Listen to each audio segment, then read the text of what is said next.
could tell that these guys have been coached well. And the biggest thing that you can see is how quickly they pick things up.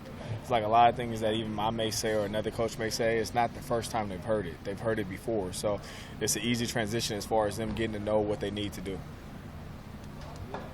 What's something you've learned about Nebraska? Not the fans or anything, but just living here already that you didn't know before you got here. I didn't know it got this cold. I mean, that's the key. But, pretty much every day I'm learning something new. So, I'll never stop learning about things in Nebraska, especially since I plan on being here for quite a while. So I plan on learning quite a few more things. Has this last month felt like a whirlwind for you?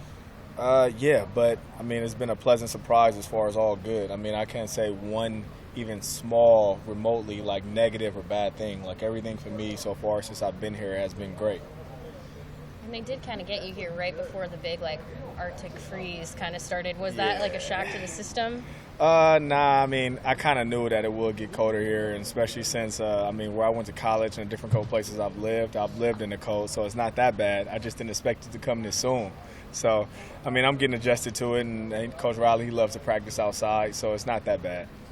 Hey, the more you work with Chris Jones and Josh Kalu, what gets you excited about them? What have you seen the more you've worked with them?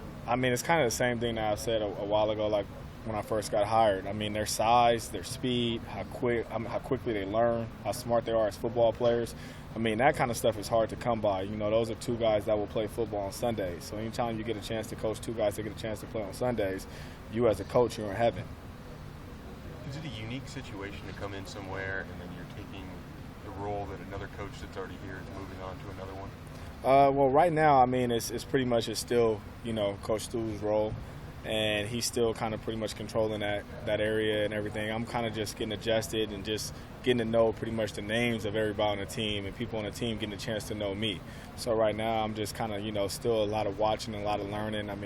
Like I say, this is like a trial run by error for me right now. Just a chance to just sit there and observe a lot of things and sit in meetings and learn what's going on. Who has surprised you this so far? It's been actually a shock by quite a few things. Our scout team, for one, is amazing. So, just things like that. So, pretty much as a defensive coach, you're going to get the look you need, to prepare you for the team that you're about to play against. So that's actually been a shock to me. Just the size and structure and everything of our team. Everything is ran so well here. So, I wouldn't say that was a shock, but it's also a pleasant and a good surprise, to pretty much be here and know that you're in a good environment. What scout team you mean? Quarterback? Just all in general. So when I say the scout team, the O linemen, the receivers, the quarterbacks, the running backs. It's guys that actually want to be out here. Sometimes it's hard to find guys on scout team that want to practice and give you the look and what you need. And these guys try, and the GAs do a great job with them.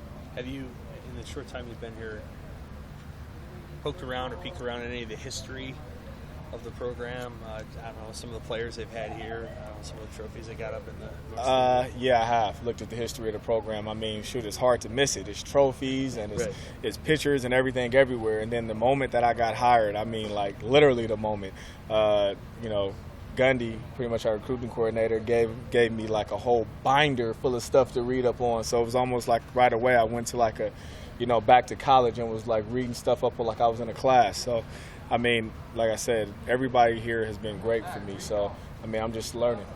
As you think about, okay, how am I going to, present this to recruits? It's probably a different, you have to tell kind of a different story every school you go to. What do you think Nebraska's strengths are now that you've kind of been through it here for a couple of weeks?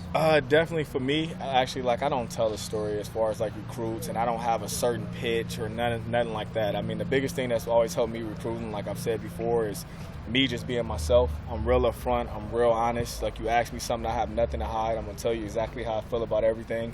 And the biggest thing is, the past players you coach and the players you currently coached are your best recruiters. It's not the coaches. When they talk to past players nowadays, all good players know each other. When they talk to players on the current team, and everything around here sells itself. The fan base is amazing. The facilities are amazing. The school, education-wise, amazing. So everything kind of sells itself. It's not really nothing that I got to have a pitch about. It's just being honest and, telling them and showing them everything which we have to offer. How many corners do you want to add to this class? Not names, but just numbers. Really don't have a number here. Right now where we're at is pretty much taking the best available players, but definitely will hope and look forward to adding one or two. and key guys that can come in here and help contribute immediately. Is it a lot different sort of challenge trying to get kids from the West Coast to come to a place where when they get off the plane it might be 23 degrees in January, when they come for those visits? No, it's not. Because, I was on the West Coast and I decided to go to Syracuse. I think when all of a sudden you feel that somebody can help you or an environment can help you, you'll take the advantage to go anywhere.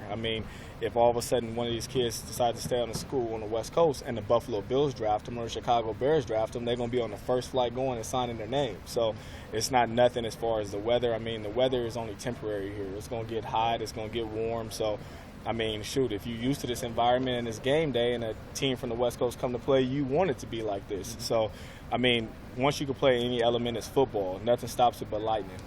You knew Lamar back when he was in high school. It's kind of exciting to reconnect with him. And, what do you think he could do over the next, 8 months as he gets ready?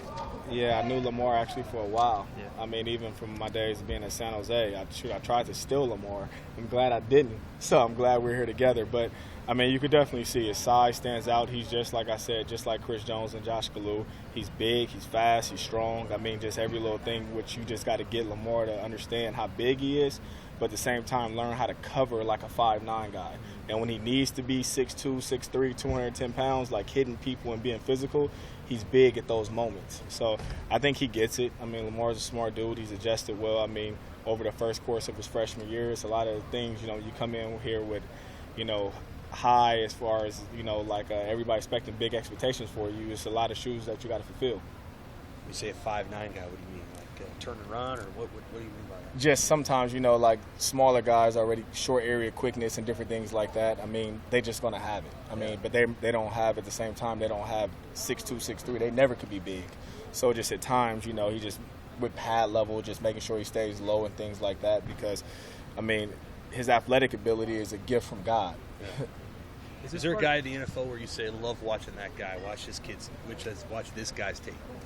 It's not really a guy that I love to watch. I'm still kind of old school. So the Deion Sanders and the Rod Woodsons and the Sean Springs and the different people like that were all still people that I think are great players. Charles Woodson. So, it's not nobody who I say, like, right now that I just love to watch. I love all the great players like everybody else, the Richard Shermans of the world. Is this part different, getting surrounded by, is there 15 people around a position coach when you come off, or was it like that at Arizona? It's good and bad. It's kind of been like that kind of everywhere, I guess you could say. It's just moments and times is like this, and it's moments and times where nobody wants to talk to you. I guess you'd rather have people talk to you than not talk to you at all. Especially right now, it's all positive and it's all a great vibe, and, just trying to look forward to the challenge ahead.